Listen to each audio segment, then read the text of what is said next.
Hi, I'm Bjorn, movie archaeologist, and welcome back to the Temple of Movie Reviews. And this is a first because I saw this movie well before the review embargo, and I'm not really quite sure what to do with this. I mean, I have extra time to edit.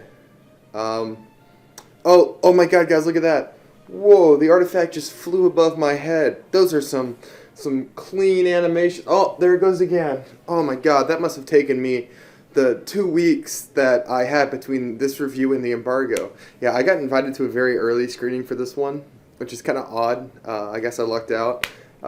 This is a really big movie. It was one I was extremely excited for. The Mission Impossible franchise has sort of had a renaissance of late and is really turned into one of the best action movie franchises on the market, period.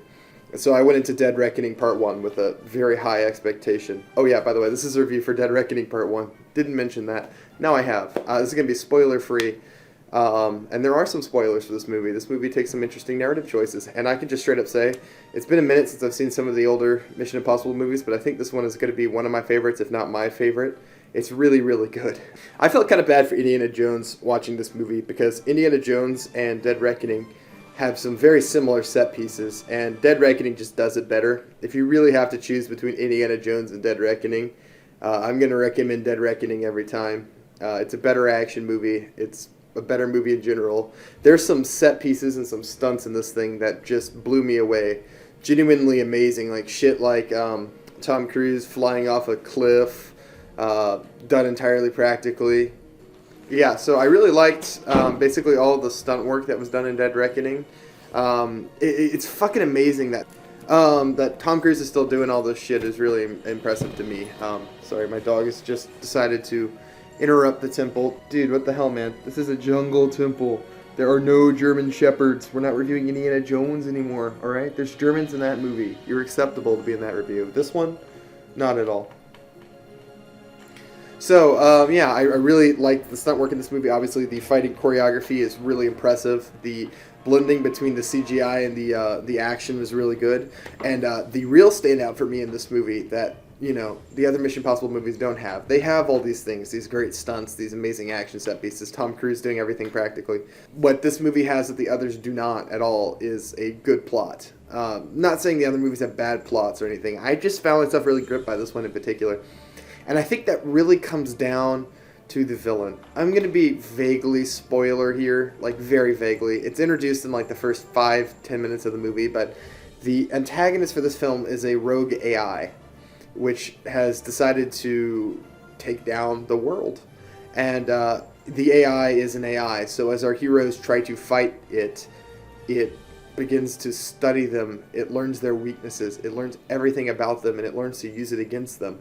And that's interesting. The villain in this movie is really threatening and actually consistently stays threatening to Tom Cruise all through this movie. You wouldn't think it, but this AI is really effective. There's something inhuman about it and something really creepy about it. And I actually think, I can't believe I'm saying this, the Mission Impossible movies have finally landed on an interesting villain. And it's an unfeeling, uncaring machine that is just learning and using everything it can about our heroes to destroy them.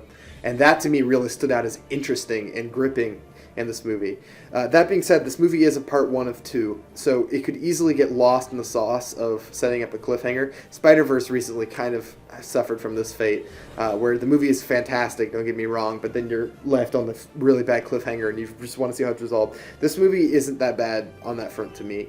While there is a cliffhanger and it is like, oh, I wish I could see what happens next, the movie comes to a pretty substantial conclusion. It concludes what feels like a finished movie, unlike Spider-Verse, where it feels like it's just the halfway point of a movie. This movie, I feel like, yep, that's the end of the movie. They've completed this part of the narrative, but there's this other thing that's been set up that carries on from the first movie, and I'm not going to spoil anything, but watching this movie, for people who are worried about the cliffhanger affecting people's opinions of this movie, I've seen you. I don't think you're going to have that issue, having seen this. I could gush all day about the action. The dialogue in this is pretty good. This is a fairly good movie. Really effective action movie.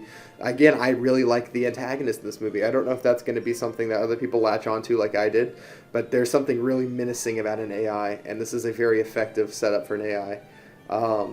So yeah, I liked this movie substantially. I was a big fan of it, and I can't recommend it enough. I'm going to give Mission Impossible Dead Reckoning a well-deserved 9 out of 10 for being one of the better movies I've seen in a while. If this movie hadn't come out adjacent to Spider-Verse, this would have been my favorite of the summer. I think between John Wick and this, there's actually some competition. They have very different sorts of action set pieces. John Wick is much more hand-to-hand, and this is much more really crazy over-the-top stunts and things. But I still think John Wick was a better movie overall. I really like the action in John Wick better than this. That being said, that's not a negative to this movie, because this one is fucking good. It's really, really good.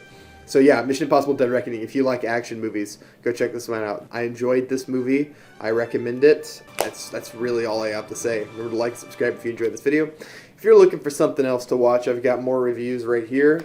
And I've got my own writing series. I don't know which one is here, whichever one I feel like putting here. But yeah, I write scripts. Go check that out. All right.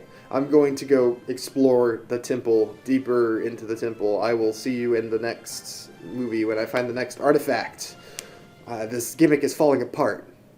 Alright, bye guys.